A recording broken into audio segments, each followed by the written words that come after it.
எப்படி இருக்கீங்க? சந்தோஷமா இருப்பீங்கன்னு விசுவாசிக்கிறேன்.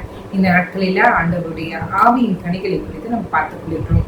அதில் பிரதானமான அன்பு என்கிற கனியை குறித்து பார்த்துக் கொண்டிருக்கிறோம். இதற்கு ஆதாரமாய் ஒரு வசனத்துக்கு நேரா போகலாமா? மத்தேயு 19ஆம் அதிகாரத்தின் 19ஆம் வசனத்தின் மைய பகுதி. உன்னிடத்தில் நீ அன்பு கூறுவது போல பிறனிடத்திலும் அன்பு கூறுவாயாக.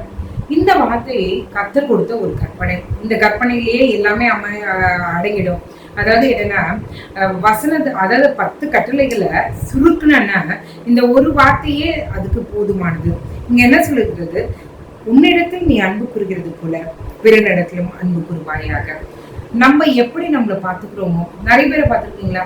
தான் சாப்பிடணும், தான் நல்லா இருக்கணும், மற்றவங்க எப்படி இருந்தாலும் பரவாயில்ல, எனக்கு அதை பத்தி கவலை இல்லை. நிறைய பேரை பாருங்க, எனக்கு தெரிஞ்சு ஒருத்தவங்க கூட ஞாபகம் வருது. ஏன்னா நம்ம கூடவே தான் வந்திருப்பாங்க ஒரு ஃபங்க்ஷனுக்கு. ஆனா எப்போ போய் அவங்க சாப்பிட்டு வந்திருப்பாங்கன்னு நம்மளுக்கே தெரியாது. கடைசியில பார்த்தா சாப்பிட்டுன்னு சொல்லுவாங்க. இது ஆனா நம்ம போகும்போது அங்க சாப்பாடு இருக்காது, இல்லைன்னா ஏதாவது ஒரு குறை இருக்கும்.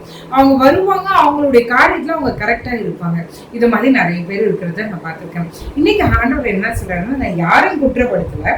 நான் இன்னைக்கு ஆண்டவர் சொல்றது என்னன்னா, உங்களை எப்படி நீங்க பார்த்துக்கிறீங்க, உங்களுக்கு எந்த குறையும் வரக்கூடாது, தான் நல்லா இருக்கணும் அப்படின்னு நீங்க நினைக்கிறீங்க. உன்னிடத்தில் நீ எப்படி அன்பு கூறுகிறாயோ அதே போல பிறனிடத்தில் அன்பு கூறுவாயாக. மற்றவங்களுக்கும் அதே தேவைகள் தான் இருக்கும், மற்றவங்களுக்கும் அதே ஆசபாசங்கள் தான் இருக்கும், மற்றவங்களுக்கும் அதே முரண்பாடுகள் இருக்கும். அதனால நம்மளை எப்படி நம்ம கவனிச்சுக்கிறோமோ அதே போல பிறரிடத்திலையும் நம்ம அன்பு செலுத்தும் போது அது கர்த்தருடைய கற்பனையை நிறைவேற்றுகிறதா இருக்கும். அல்லேலூயா.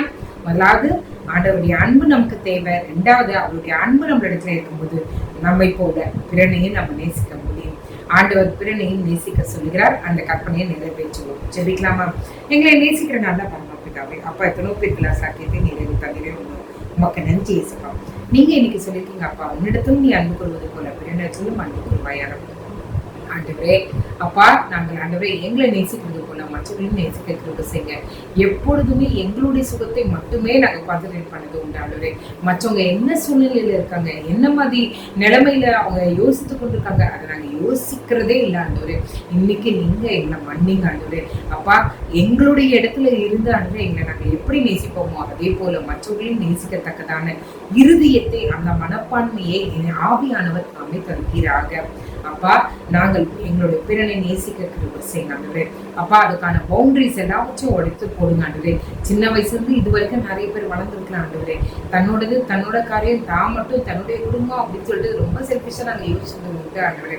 இன்றைக்கு எங்களுடைய மைண்ட் பிளாக்ஸ் எல்லாத்தையும் உடைச்சு போடுங்க ஆண்டவரே. எங்களை சுத்தி நாங்கள் வச்சிருக்க பவுண்டரிஸ் எல்லாவற்றையும் உடைத்து போட்டு ஆண்டவரே, எங்களை நேசிக்கிறது போல பிறனையும் நேசிக்கிறது தக்கதான ஒரு இருதயத்தை நீர் எனக்கு தாங்க. நீர் அப்படியே செய்ய போறீங்களே, அதுக்காக உங்களுக்கு நன்றி. நீர் எங்களோடு எங்களை வழி நடத்துங்க. மீட்பர் இயேசுவின் மூலம் ஜெபம் கேளும் நல்ல பரமபிதாவே. ஆமென், ஆமென், ஆமென். God bless you.